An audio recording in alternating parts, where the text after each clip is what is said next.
Everyone, this is Chris Grosso with the Indie Spiritualist podcast on Ram Dass's Be Here Now network, and I am beyond thrilled today to have my very special guest, Lama Rod Owens, joining us. How are you, Lama Rod? I'm good. Thank you. Good. Thanks. So I'm guessing a lot of my listeners are familiar with you, but in the event a few of them aren't, I want to read a quick bio, and then we're going to jump right into this. Okay. So Lama Rod Owens is a Black Buddhist Southern Queen, an international influencer with a Master of Divinity degree in Buddhist Studies from Harvard Divinity School, with a focus on the intersection of social change, identity, and spiritual practice. Author of The New Saints, From Broken Hearts to Spiritual Warriors, and Love and Rage, The Path of Liberation Through Anger, and co-author of Radical Dharma, Taking Race, Love, and Liberation. His teachings center on freedom, self-expression, and radical self-care. Highly sought after for talks, retreats, and workshops, his mission is showing you how to heal and free yourself. So again, Lama Rod, thank you for being with me today. I wanted to start with revolutionary love. I look around where we are today. A lot of social unrest. Yeah. And I wanted to talk to you about how the concept of revolutionary love is something that perhaps can be applied today, to bridging divides and cultivate greater understanding.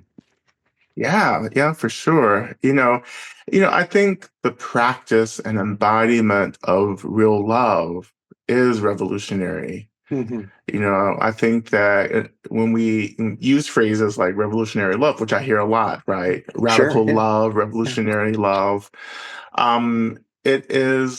It comes from a deep desire to return back to the real expression of love, which transcends so much violence and so much harm, right?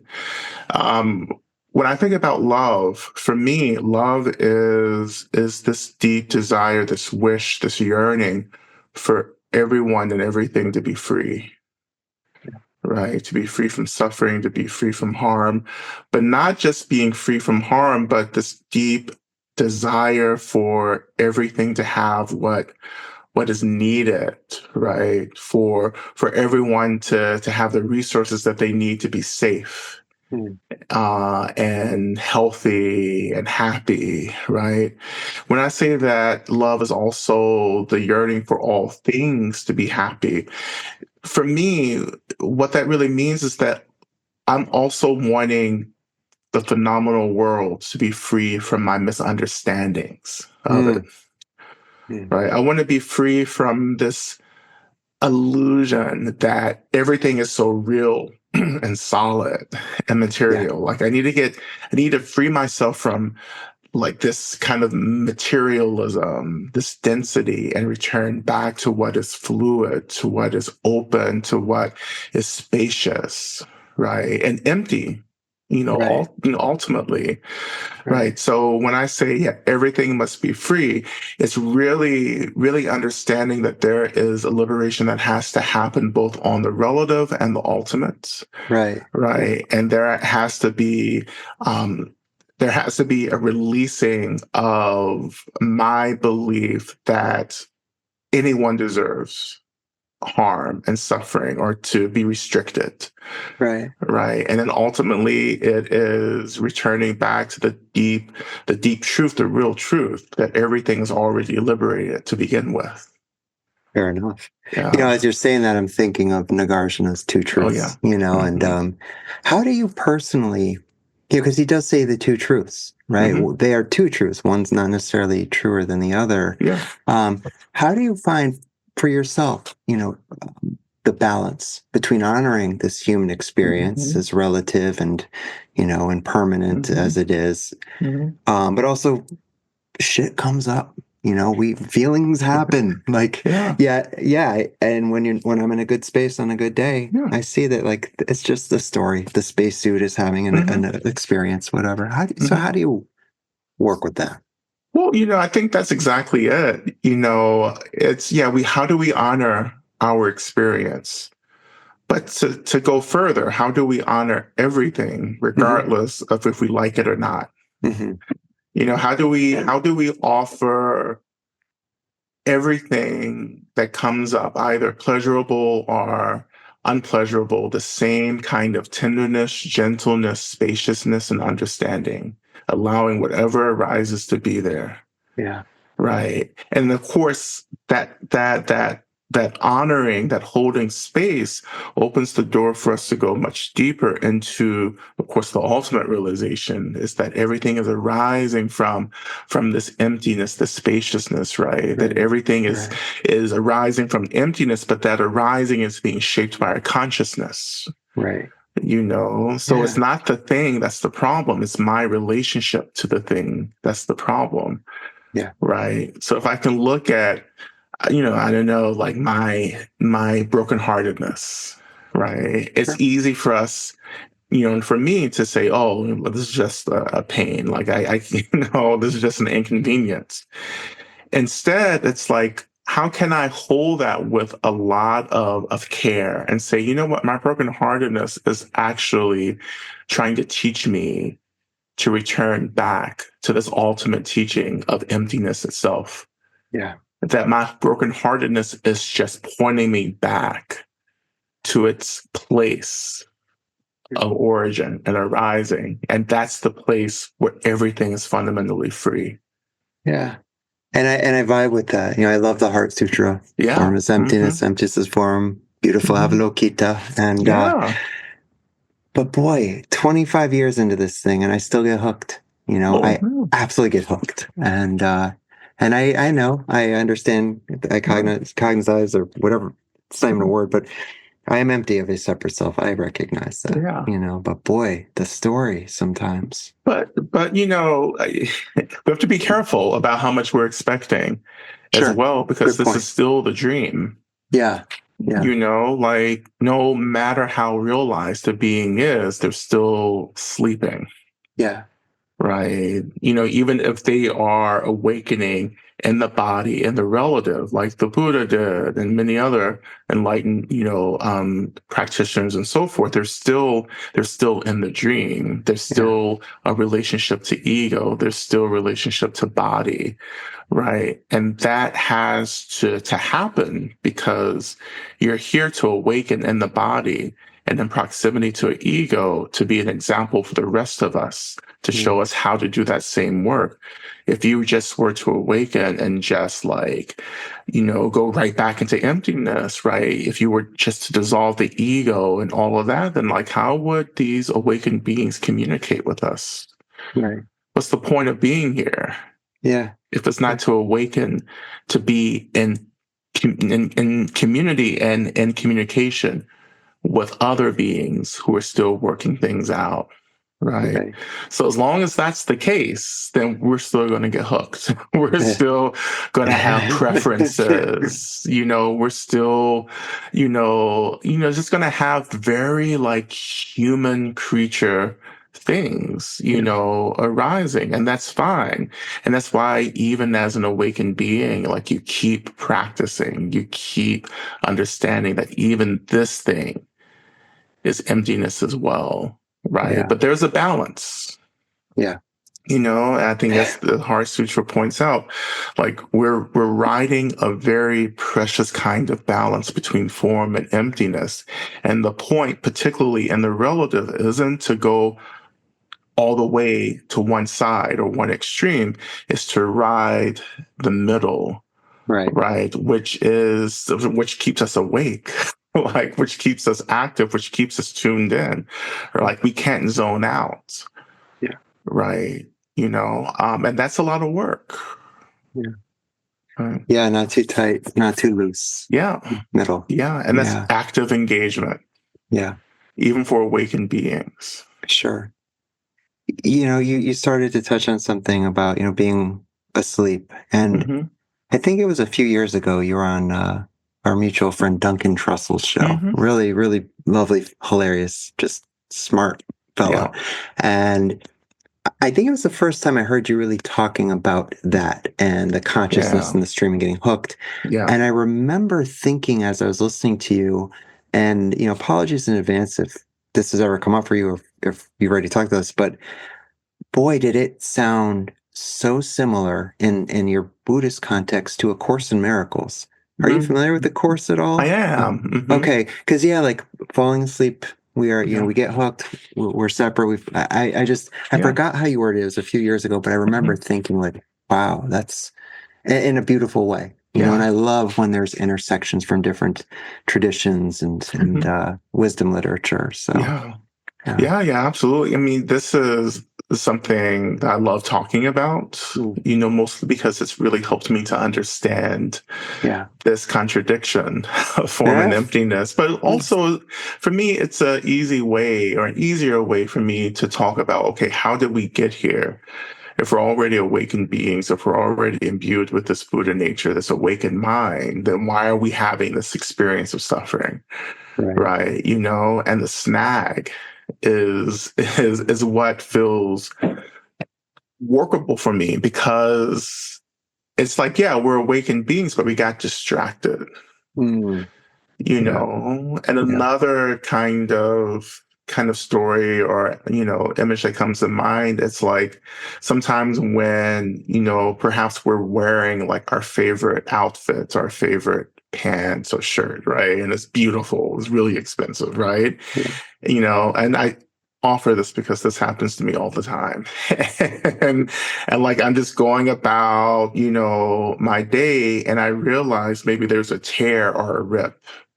And then all of a sudden the good day that I'm having wearing this really amazing outfit gets crashed. And right, all I'm doing is obsessing about this rip or this loose thread in my favorite, outfit, right? And I think that's what happens. In a yeah, way, it's just like we got snagged yeah, somewhere, and all of our attention went to the snag, away from the spaciousness and the openness and the Mm. happiness that we are experiencing, and went right down to this one imperfection, and we got wrapped up in it, and it yeah. just ruined our day. I love that analogy. Yeah, Now I'm never gonna like when I get snagged, I'll think about the fancy stuff. Yeah, yeah, like the because the rip. snag is the contraction, Yeah, yeah, and the rigidity. yeah, And so when you feel your stuff snagged or hooks or distracted, then you just name it. You're like, okay, I got snagged. So let's return back to the space. Let's return back to fluidity and openness and spaciousness, right? How can I relax and release and just return back to being held by space? And that's my practice, really. and so how do you? When you Mhm. notice a snag, how do you relax back into that place? Yeah, you know what? I remember what space feels like. Mm, you know, sure. I remember impermanence. I remember the law that things are supposed to change, and I don't have to get so wrapped up in it. Yeah, Right. I focus on cultivating this attitude of whatever comes, comes, whatever happens, happens. yeah, Right. And then opening up space for me to choose how to respond, to not react, but to respond to what arises. very important. Right. I Yeah. remember my sources of refuge, right? I remember the earth, right? I Yes. remember, wisdom and dharma. I remember community. I just remember that I'm not alone, that there are many beings and energies and forces who are working to help me to remember who and what I am, Yeah. I right? love that. And you mentioned Earth. I'm jumping a little bit ahead in some of the Hmm. notes I'd made here, but I know in your writing you've mentioned to touch the Earth is to remember that the Earth is alive, free, Yeah. awakened, and feeling. And I absolutely love that. Hmm. Made me think. So I've been working. I started this new job recently, and I'm Hmm. working as a housing case manager in a pretty urban environment. People that Hmm. have pretty much been homeless, a lot of mental health, Yeah. addiction. My first client, actually, when I started, unfortunately overdosed and died in his apartment 24 Hmm. hours within meeting him. And, I'm working on finding ways to bring practices and things that have helped me and to whoever's open to them. A lot Yeah. of people aren't, that's fine. But, so where I'm going with that is with the earth. Hmm. How can individuals cultivate that deeper kind of healing relationship with the earth in urban environments, Oh, yeah. where we don't have the beauty of nature, and Yeah. a retreat center? I mean, but the earth is still present even under Sure is. concrete, Yeah. Yeah. And Yeah. yeah, I tell people all the time, the earth is still there. It's Yeah. maybe we can't necessarily rely on this subjective beauty Yeah. that we associate nature with. The nature Right. for me is the wild, Yeah. Yeah. like the wilderness, Yeah. right? And when I say wild or wilderness, I mean it's the place that is unorganized, that is unsurveilled, it is beyond carcerality, it's beyond the conditioning of systems and identities and institutions. And nature, the wild, represents that place that I'm being invited back to. Mm. Right. So it's not just the trees and the Sure. mountains, Yeah. Yeah. and it's knowing that I stand on the earth, the land, who is awakened and who is inviting me to return back to my wildness. And I can feel that walking down a sidewalk in New York City as much as I can feel it walking the lands of Northwest Georgia, where I'm from, you Like know. that. Yeah. Um, and it's really interesting. You bring up your work. I did recovery work for about a Yeah. year. Nice. Thank you for Um, that. Cool. yeah, and recovery work, and just education around, Yeah. substances and so forth have been a big part of my work since maybe high school. Sure. You know, Yeah. and recovery work was the last formal work that I had before I became, before I moved to monastery and went into retreat to train to be a Lama, right? So that was the Yeah. last job I left. And I remember, just being in my program. We work with men, Mm. and different stages, different, program links in the program itself. And just like remembering as a newer practitioner going, you know what, like I'm just going to embody how this practice is already working with me. Mm. I'm going to show up in a way that feels steady and grounded and clear and also deeply caring. And in that deep caring, also being clear about boundaries, Yes. Yeah. about, that we're here for healing, Yeah. Yeah. and I have to maintain those boundaries Yeah. for the context of healing, right, to be achieved in that space. So I remember how my practice was really helping me, Mm. early on, particularly in that environment. Yeah. Yeah. Yeah. Well said. And I bring it with me here. It's interesting. I kind of went backwards where I went from publishing and writing books Yeah. majorly and speaking to thousands of Yeah. people to now I'm back working again. And I realized if I'm going to go to work, I need to do something more with people, Yeah. and I've also worked in the recovery field. I'm in Yeah. recovery myself. And, Yeah. but this is a little different, housing case management. So people are drinking in front of me. Like Yeah. I know they're high on drugs. It's not a rehab center. If Hmm. I actually was helping somebody get into a detox today, but that's because Yeah. they wanted it. Yes. So it's interesting to recognize like I am powerless over this. I'm here to Yeah. help and show up how I can. Yeah. Um, it's a good practice in acceptance and letting Yeah. go and just, but like you said, Mhm. embodying who I am and my practice and Yeah. being there. So Yeah. I appreciate that. Thank you for sharing Absolutely. that. Yeah. Yeah. Um, so I guess while we're kind of on that Mhm. topic, with mental health, how would you guide, you know, this is something I've thought about quite a bit, and I'm really curious to hear what you think about it. If someone came to you, w- taking mental health into consideration, Mhm. how would you guide someone through differentiating a kind of psycho-spiritual Mhm. emergency from a mystical breakthrough? I tell you what, I sometimes I feel like this is all I do Okay. with All right. folks. Yeah, So let's get into like it. I've really, I tell you, I really have a lot of experience here, and I Yeah. have experience for myself. Like it's Yeah. also like how have I worked through it myself? Yeah. And I think one thing that's important is I speak from my experience, but also speak from how I have supported others, is that is this experience taking you out of your body Is it taking you out of this moment? Is it taking you out of relationship with others around you? Like, are you having these thoughts of being special and extraordinary?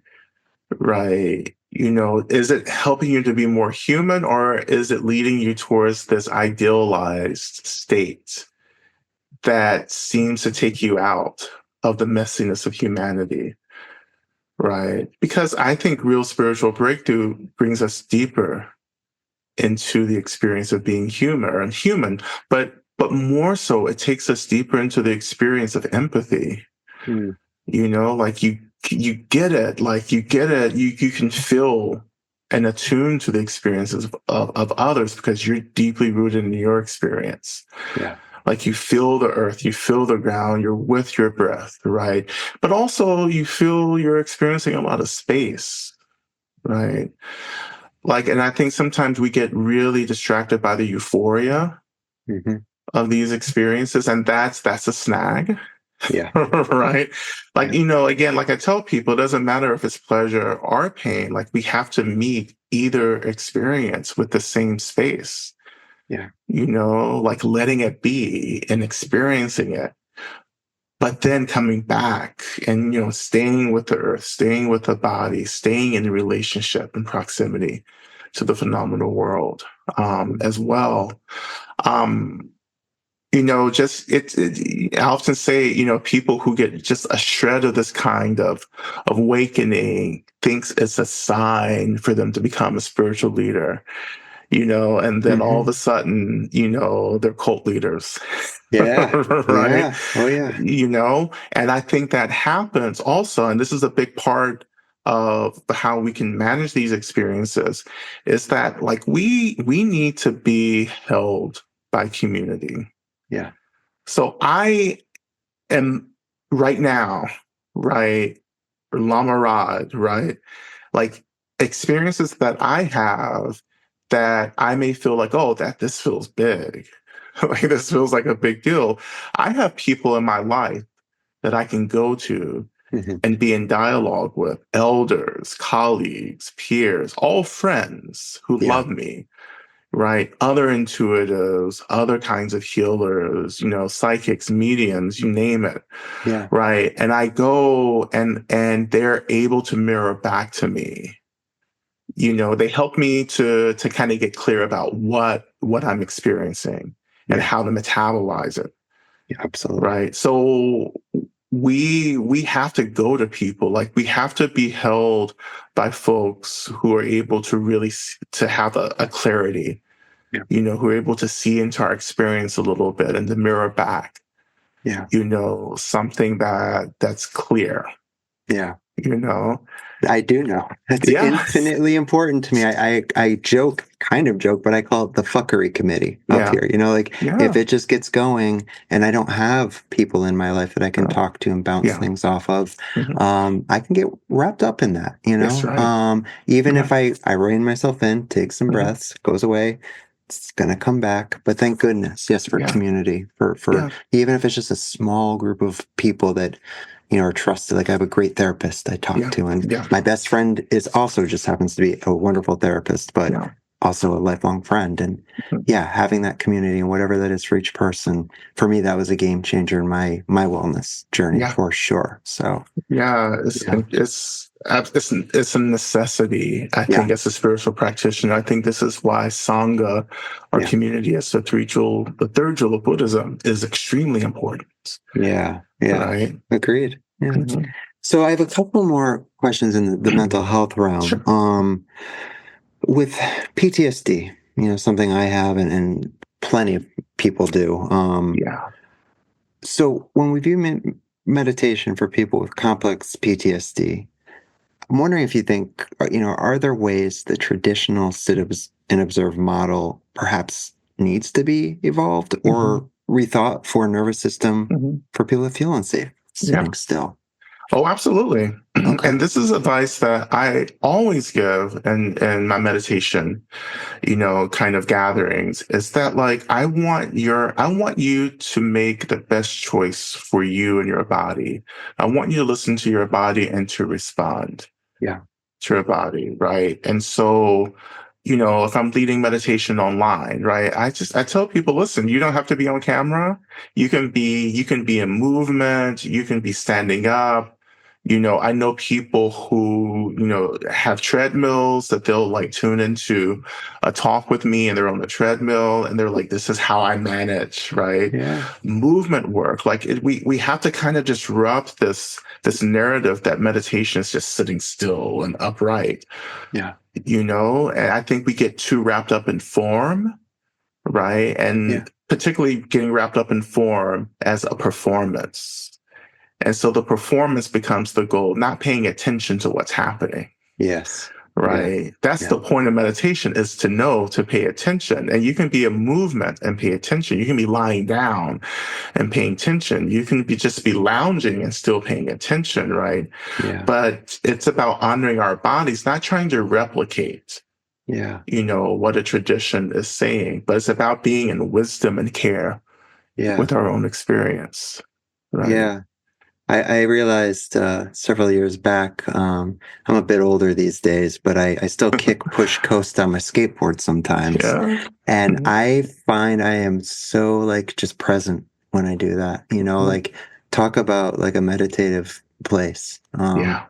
And I've written about that, not just Yeah. skateboarding, but I've had very meditative experiences at metal concerts, at hip Hmm. hop shows, Yep. at just as much as at a Yeah. kirtan or a sangha. It's Yeah.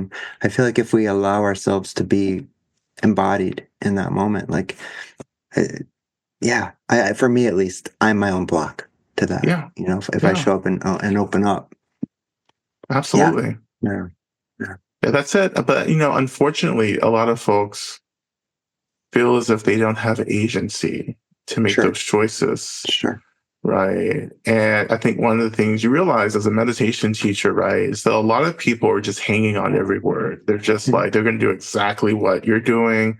They're going to do exactly what you're instructing them to do. And, having spent, many years like working through kind of more trauma informed meditation and also trauma informed movement work, yeah, it's like you have to really give people choice yeah, and options and fluidity, yeah, right? So that people can make choices. They can feel supported in making choices to support their bodies, their experiences in the moment, right? absolutely, yeah, really well said. Yeah. The last one in this kind of realm, um, I don't know, it just came up while I was thinking about some of the mental health stuff. And I I thought back, this is going back some years, but I was speaking at a Wanderlust conference. Mhm. And I remember I was walking around and I saw a bunch of people wearing these shirts. And I think it came up for me because I was at a spiritual event not too long ago, and I heard some people still kind of with this belief that medication is not spiritual. The shirts I remember seeing said meditation over medication. Oh, And I just goodness. like I talk about respond, not react. I had to Yeah. like walk away because I would Wow. not have Yeah. responded. Yeah. I I'm not an advocate for medication, but I'm an advocate for, yeah, I do believe some people need it, even if it's temporary. I've known them. Yeah. I've been that person. So yeah, I don't know. I just wanted to hear your thoughts on that, because Yeah. people do scoff at it. You're not awakened or you're not a real practitioner. Yeah. And I hear that in the rooms of 12 steps too. Like I'm Oh, an yeah. advocate Oh, for yeah. ketamine and Hmm. psilocybin. Like it saved my life. Yeah. But you talk about that in a 12 step meeting, they'll run you out with pitchforks. Yeah. But anyways, Exactly. yeah, I'd love to hear your thoughts on some of that. Yeah. I mean, that kind of perspective is very ableist. Sure, sure. It's elitist, it's very like white supremacist Mhm. as Yeah, well. yeah, This assumption that everyone can just meditate everything away. yeah, And that medication is somehow, this a sign of someone being imperfect or wrong or like being, the word lazy, yeah, you know. yeah.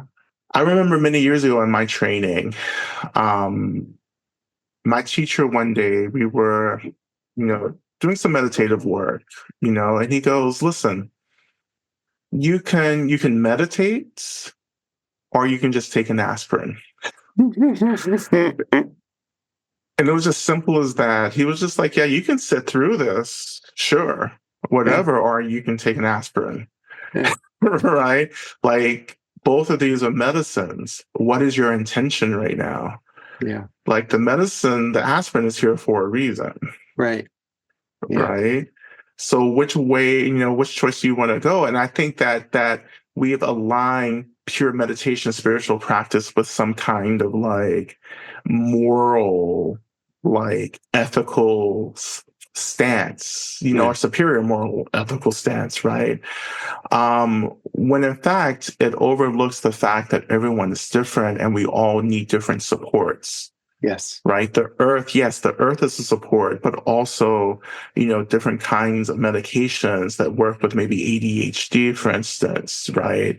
Like that's another support. Like, Mm-hmm. and we have to, what I do believe, however, is that we have to skillfully integrate everything that we need Yeah. in order to get to this place, where we can really pay attention and hold space for Yeah. ourselves and for others. Yeah. Right. That's the key for me right there was, so I started working a couple of years ago after a horrific relapse Yeah. that nearly took my life. I checked myself into a psych hospital. Like I was Mhm. ready to end it. It was Yeah. at that point for me. And it was there. It was actually, I checked myself in twice over a 3-month course. And the second time they gave me 3 rounds of oral ketamine.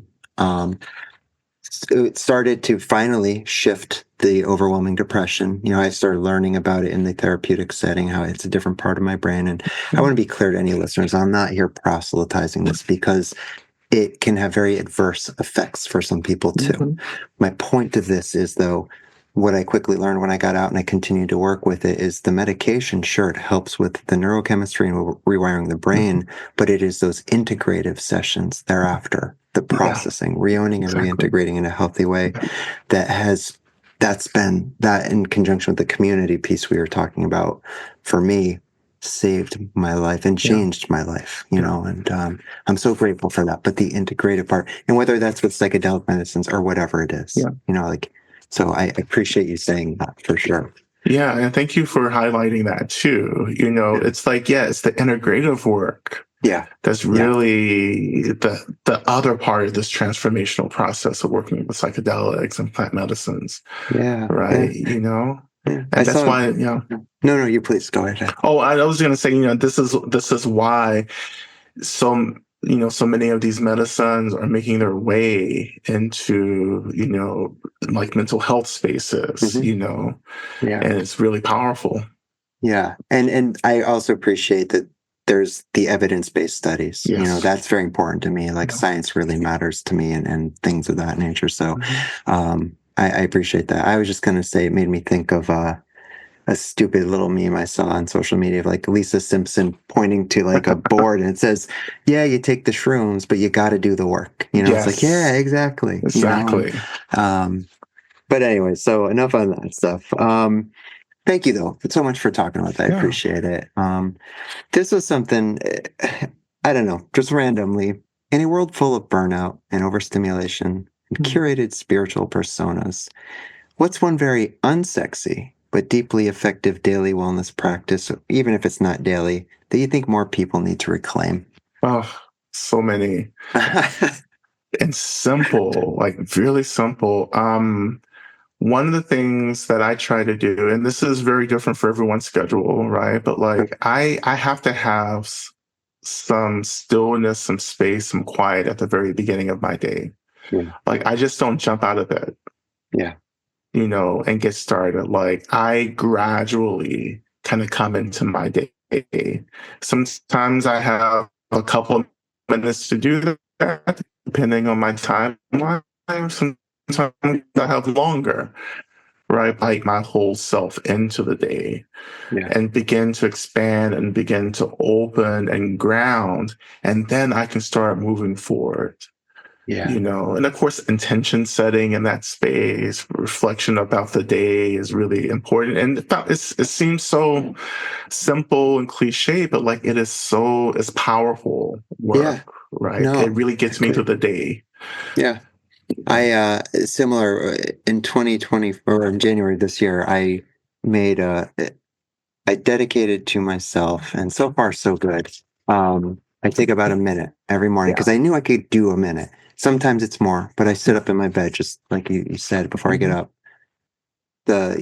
loving kindness aspiration for roughly a minute or whatever feels like a minute to me. May I be Yeah. safe, happy, healthy, may I live with ease, whatever the wording is. Yeah. And then I read a short Mary Oliver poem and I just Mhm. get in the shower and go about my day. Mhm. That's where I'm at right now. I've had my Thich Nhat Hanh daily readers or Ram Dass or whomever, but that's what I felt so far for 2025. And it's great. Intentionally starting. Now, is every day perfect? Yep. Nope. Right. That's life. But Yeah. I'm doing what I can to start the day on the right note. Yeah. So yeah. Yeah. And spirituality isn't about perfection. There's no such Right. thing as perfection. Absolutely. Yeah. Yeah. You know? That's why I've written about, I love writers like Bukowski and Yeah. Thompson, and Oh, I yeah. find such depth of spirituality in their writing, the Mhm. raw, visceral, that's Oh, grace and grit, two sides of the same yeah. coin to me.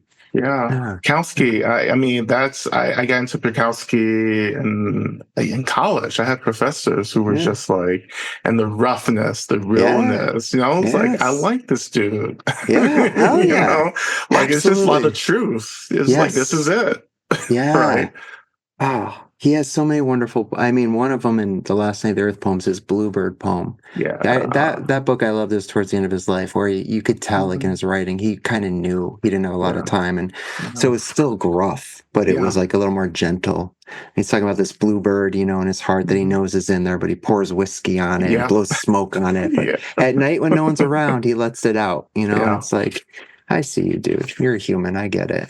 But And you're like, this yeah, guy is a poet. Like, I if he can be a poet, I can be a poet. Like, yeah, right, you right. know?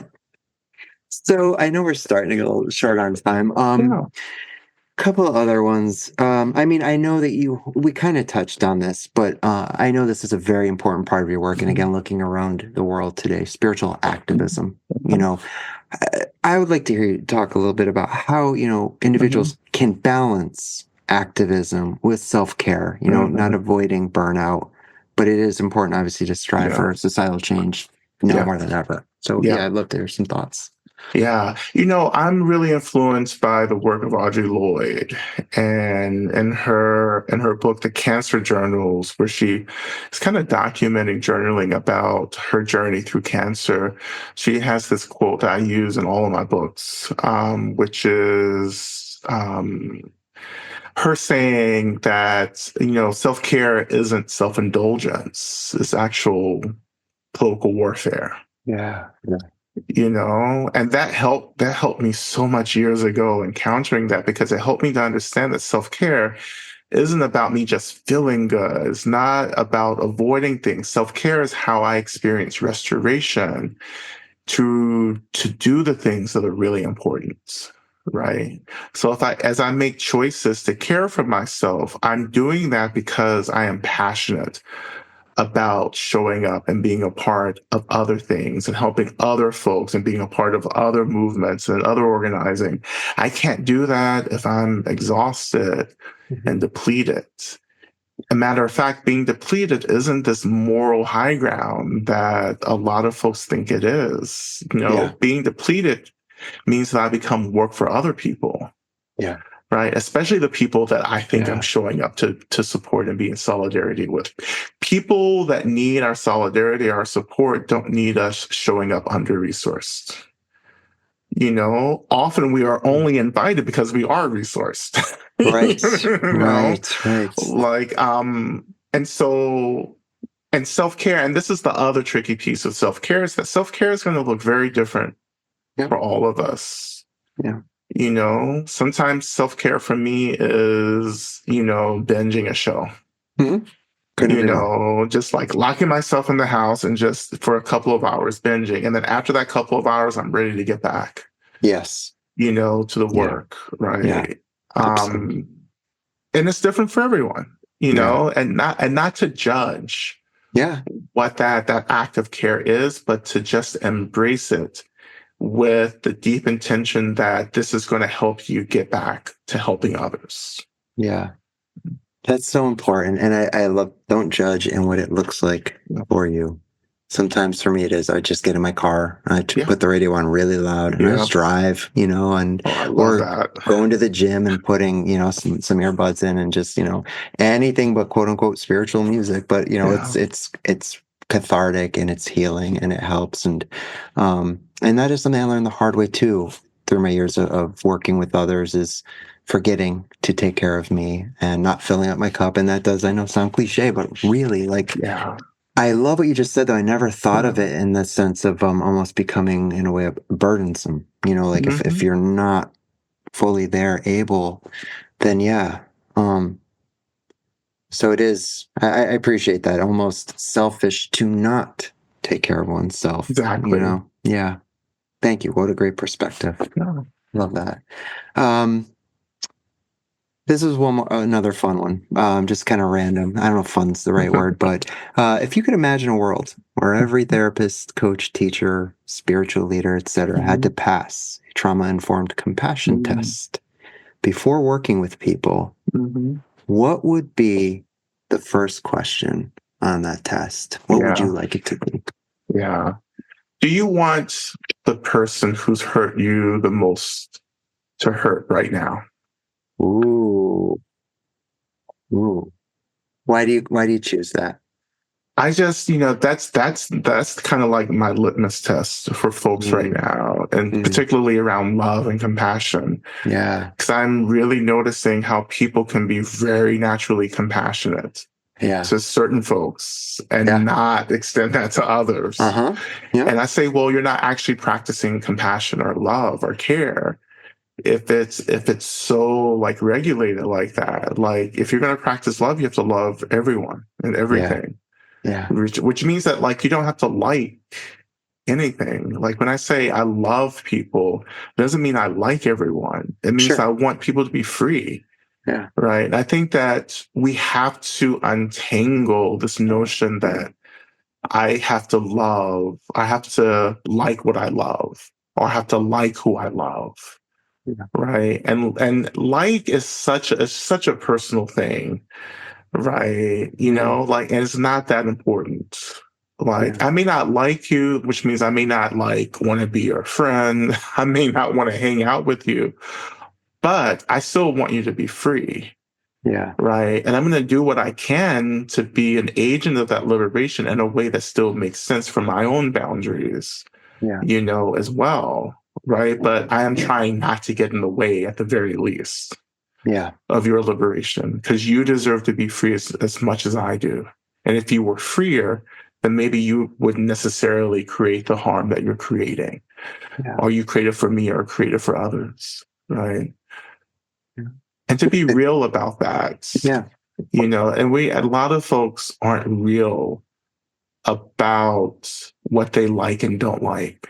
Yeah. It's okay, Yeah. right? Not Yes. to like people, Yeah. but you have to be committed to loving people, though. Yeah. What's coming for me as you're sharing that is something Maharaji taught Ram Hmm. Dass, the guru of his lineage, and Yeah, he just said, don't throw people out of your heart, exactly. and but it's right there. It doesn't mean you have to like them, Yeah, but don't throw them out of your heart, yeah, and easier said than yeah, done sometimes, absolutely. but you don't Yeah, have to. Yeah. Thank you there for shouldn't sharing that. be any throwaway people. No, no, Yeah. none. So, even as we're talking about some heavier stuff, yeah, you have this like warmth and even a gentle humor, which I Mm, really appreciate. And, thank and I've you. noticed that in just the way you show up in the world with things as just off the rails as they are right now. For me, at least, I try to find each day a little bit of humor, whether it's putting on a YouTube clip of a show I like or something. Hmm. How would you recommend people find humor in their day? And I'm sure it's, Yeah, different for each person, but, yeah. as a general, how do you find humor? What do you do? Like, how do you smile or laugh each day? Or do you not? Are there days where you just can't? Yeah, well, and I think for me, it's about finding the really simple pleasures, Yeah. right? It's like a beautiful flower. Yeah. It's the temperature of the day. It's the sunniness of a day. It's having a nice cup of tea that worked out really well. I made it really well. And that's Yeah. something that I can rejoice in. And I tell people all the time that, like, start rejoicing in the very small things that you've taken for granted. Mm-hmm. You Mm-hmm. know, like, really pay attention Yeah. to all the things that are still coming together to support you, Mm. right, in a day, Yeah. right? Yeah. Um, Amongst my friends, you know, like, we love to share TikToks Sure. videos, right? Yeah. You know, that's just, I was resistant to TikTok for many years. Yeah. And then finally, maybe a year or two ago, I was just like, okay, I'm throwing in the towel. And it sometimes it's like where I have to go to Yeah. find a little bit of humor, right? But also, and I talk about this a little bit in my work, is that sometimes we have to allow ourselves to laugh at things Mm-hmm. without, you know, restricting ourselves. Sometimes I laugh at really bad jokes. I mean, I'm not talking Sure. about unfunny, but like Yeah. bad jokes, you know, that I Yeah. shouldn't be laughing at. Yeah. And I just notice it. And I'm like, okay, Yeah. like, I'm just going to let this go. It's okay. Yeah. You know, like, you have to, we all are walking around as like pressure cookers, and we Yeah. have to vent somewhere and somehow. Yeah. You know, like, again, no one's perfect. There's no such thing as perfection. Like, you know, I'm sure people would be very disappointed if they found out that there are like certain jokes that I have laughed at. You know, and Sure. I and, you know, and it is what it is, because I can hold space for my contradictions, but Yeah. that those contradictions do not overwhelm how I show up in the world, and embodying as much love as I can. Yeah. Like, both can be true, Yeah. as we see in the Heart Sutra, right? Yes. Multiple Yeah. things can be true, but the point is, am I still showing up to help people get Yeah. free? Yeah. Right. I remember when I was talking with Krishna Das, the first time I met him in person, this was back in like 2015, maybe. I was living in Ottawa at the time, and we were backstage after a sound check, and I was married at the time, and he was just very polite, but a lot of F-bombs right off the bat. I'm like, Krishna, KD, like, but then he goes, what do you expect? He goes, first of all, look at us. Maharaji tracks the fuck ups. And I'm like, all right, Yeah. well, that tracks. But then Mhm. he had said how, and I've since read this in stories from some of his the people that were there, but his favorite insult was sister fucker. I'm like, Mm. okay. So this Maharaji, the head guy, you know, the Hanuman, calling people sister fuckers. So that's what we're working with. Mhm. I fit right in, I suppose. So, Yeah. but yeah, like the absurdity. And that's cool. I can live with that. Yeah. Yeah. You know, it's really interesting. You know, we talk about these really realized teachers and beings. And I think one of the things that we don't talk about is that the more you realize the illusion of things, Mhm. the less you feel the need to play by the same rules Yeah. and embody the same rigidity, Yeah. you know, which is another contradiction that's hard to hold Yeah. as well, you Yeah. know, and that can be difficult, because I've had several teachers in that same, they're just like out there, Hmm. you know, I'm like, I can't believe you just said that and did that, you Hmm. know, and then I, you know, for many years struggled to understand it. Then I finally came to this understanding for myself, this clarity. It's like, oh, like, you don't have as many rules as I have, Mm. you know, which is also the danger Sure. of being with these folks. Yeah. Like, this is why we call particularly like guru culture, you know, there's a danger in guru culture. There's a way that we get burnt being Yes. too close to the teacher or the guru, Yeah. right? Because we don't fully understand, like, the rules that they're arising in, which are Yeah. very different than our rules, Yeah. you Yeah. know, and you have to figure out how to hold that. You have to figure out how to understand accountability with that as well. So we need a lot of education. Couldn't agree more. You know, we need like something to help us to manage these relationships Yeah. with these realized beings. Yeah. You know, and I wish I would have had more of that in Yeah. my early days of working, you know, being the student of enlightened teachers. But we Yeah. live and learn, We do. right? Hopefully we learn. Yeah. I mean, Hopefully. as you're saying, I'm thinking of like, boy, my heart certainly feels heavy for the people that have been affected by that Yeah. directly, but boy, does it make for some great Netflix documentary Oh, series. well, And absolutely. Yeah. I talk about binging. I will go off on those, the Oh, O yeah. shows or the whomever, like Oh, yeah. wild shit, Yeah. wild. And then Yeah. you have And like, yeah. yeah, Yeah. Go Trungpa ahead. Go ahead. Rinpoche, like Hmm. another one. Anyways, go ahead. Yeah. Well, Trump, absolutely. Yeah. I mean, all of my teachers, particularly my male teachers, and it's like, here's the humanity and here's the realization, right? And I think as a culture, like as a Western culture, American culture, what have you, right? We're still at the precipice of spiritual maturity. Like we're Yeah. not a spiritually mature culture, Yeah. right? And so it's a lot for us to understand about these relationships, Yeah. And the literature, even like the ancient literature, Hmm. doesn't help as much as we think it helps, Mm. right? Yeah. But what I'm trying to do is really create a context for us to understand the integration of humanity and realization, how they live together in one person.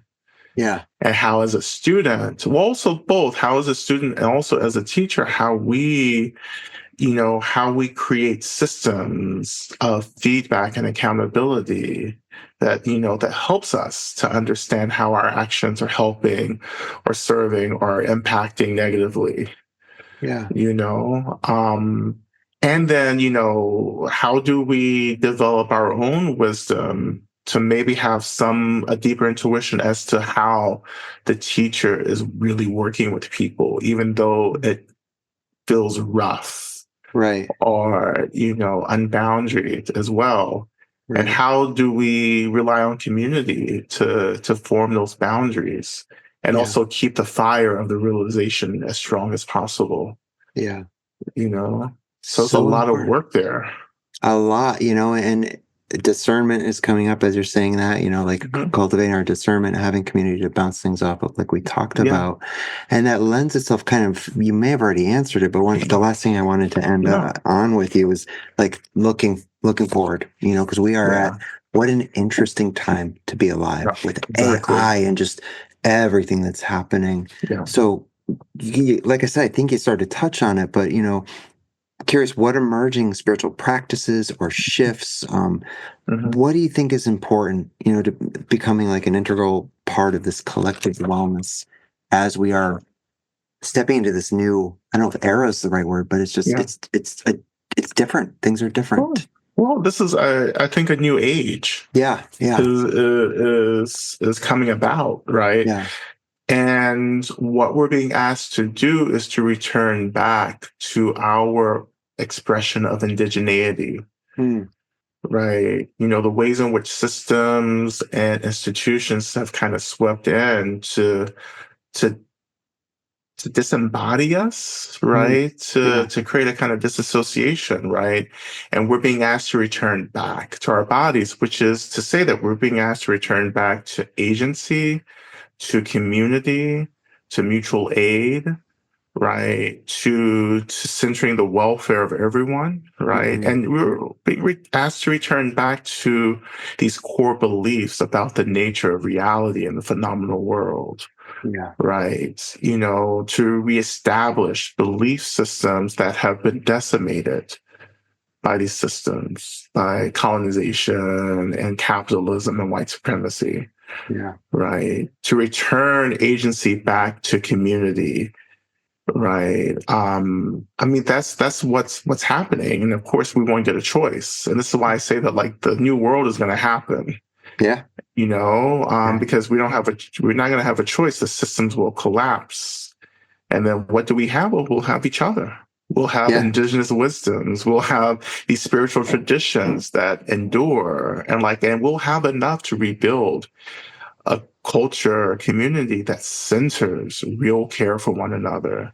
Yeah. Right. And that's what I'm really looking forward to, but we also have to survive That's what the I'm thinking. If we collapse. don't blow ourselves up first, right? Yeah. Like, yeah. Yeah. Yeah. Yeah. Well, Lama Rod, what a pleasure. Exceeded the already high expectations I had. So I appreciate that. Is there anything you would like to leave listeners with that we didn't touch on that's, on your heart right now, or do you feel like we've covered things? Yeah, I give you the floor. Yeah, I'll just end by saying, just telling everyone that, we just have to hold on. We have to hold on to the things and the people and the communities, that are important, right? Yeah. One thing that I like to say is we have to hold tight gently I love that. right now. So we hold tight gently in deep care and deep love for ourselves, for our communities, Yeah. right? Allow ourselves to grieve, allow ourselves to embody the joy, right? And we keep working, we keep pushing forward to bring about this new world that so many of us have been wanting and praying for and practicing for. And now it's happening, right? And so let's get ready. Thank you so much, Lama Rod. Yeah. For anybody listening, I believe your website's lamarodowens.com. Is that correct? Lama Rod or Lama Rod Owens, either. Okay. Yeah. Yeah. And if you're on the Be Here Now network, just simply scroll down. We'll have it linked. And Lama Rod, I know you host some episodes there with Spring Washam, I believe, correct? Yeah. I've had Spring on the show. She's awesome. Yeah. So yeah, if you're familiar with Lama Rod's show, continue to please listen. If you're not, go check it out. You've got some wonderful books that you can buy anywhere books are sold. You're everywhere doing all the great things, the social medias, and anything else where people can find you that I did not share. Nope. Website is good. You'll find everything Awesome. there. Thank you so much for everything you're doing, the way you show up in the world. I truly appreciate it. And thank you for your time today. Absolutely. Thank you. Thanks.